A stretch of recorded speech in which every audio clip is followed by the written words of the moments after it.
Hello বন্ধুরা, তোমরা সবাই কেমন আছো? আবারও চলে আসলাম আরেকটা দারুণ স্বাদের রেসিপি নিয়ে। আজকের রেসিপিটার নাম হলো চিকেন স্যান্ডউইচ। তাহলে চলো শুরু করা যাক। এখানে আমি নিয়ে নিলাম স্যান্ডউইচ বা পাউরুটি, যে যেটাই বলো। নিয়ে নিলাম একটা স্টিলের গ্লাস। এই গ্লাসটা দিয়ে আমি স্যান্ডউইচগুলো কেটে নেব। গ্লাসটা দিয়ে একদম হালকাভাবে প্রেসার দিলে স্যান্ডউইচগুলো একদম গোল করে কেটে যাবে। দেখো কতটা সুন্দর হয়েছে দেখতে। এরকম করে আমি 8 পিস স্যান্ডউইচ নেব আর ঠিক একই রকম করে গোল করে কেটে নেব।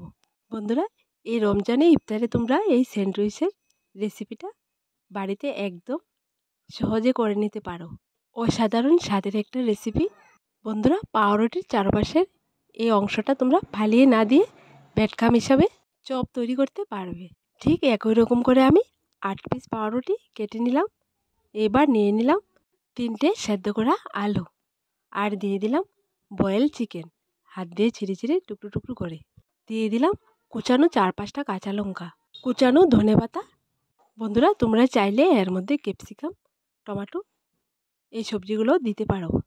এরপর দিয়ে দিলাম ধনে গুঁড়ো, জিরে গুঁড়ো আর দিয়ে দিলাম শুকনো লঙ্কার গুঁড়ো। লঙ্কার গুঁড়োটা তোমরা পরিমাণ মতো দেবে, যে যেরকম ঝাল খেতে পছন্দ করো। সব শেষে দিয়ে দিলাম স্বাদ মতন লবণ। এইবার সবগুলো উপকরণ মিক্সড করে নেব। মিক্সড করা হয়ে গেলে নিয়ে নিলাম কেটে রাখা পাউরুটির একটা পার্ট।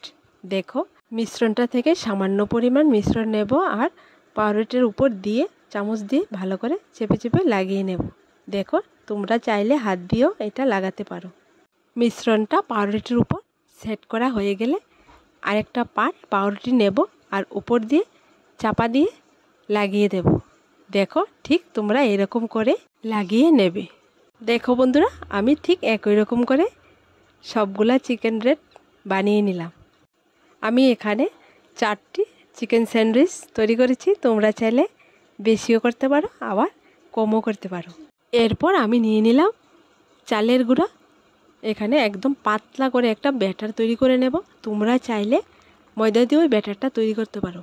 চালের গুঁড়ো দিয়ে ব্যাটারটা তৈরি করলে স্যান্ডউইচটা খেতে একদম মুচমুচা হয়, ক্রিপসি, খুবই ভাল লাগে। যেটা আমি মনে করি ময়দা দিয়ে না তৈরি করে ব্যাটারটা তোমরা যদি চালের গুঁড়া দিয়ে ব্যাটারটা তৈরি করো তাহলে সবথেকে বেস্ট হয়। দেখো, ঠিক এরকম পাতলা করে ব্যাটারটা তৈরি করতে হবে। আর এখানে নিয়ে নিলাম ব্রেডক্রাম্ব। প্রথমে ব্যাটারটার মধ্যে ডুবাবো চিকেন স্যান্ডউইচগুলো, তারপর ব্রেডক্রাম্বে। দেখো বন্ধুরা, একটা চিকেন স্যান্ডউইচ হাতে নিলাম আর এই পাতলা ব্যাটারটার মধ্যে ডুবিয়ে নিলাম। ব্যাটারে ডুবানো হয়ে গেলে এরপর ব্রেডক্রাম্ব দিয়ে সুন্দর করে কুট করে নেব। দেখেছো, ঠিক এরকম করে তোমরা করে নেবে।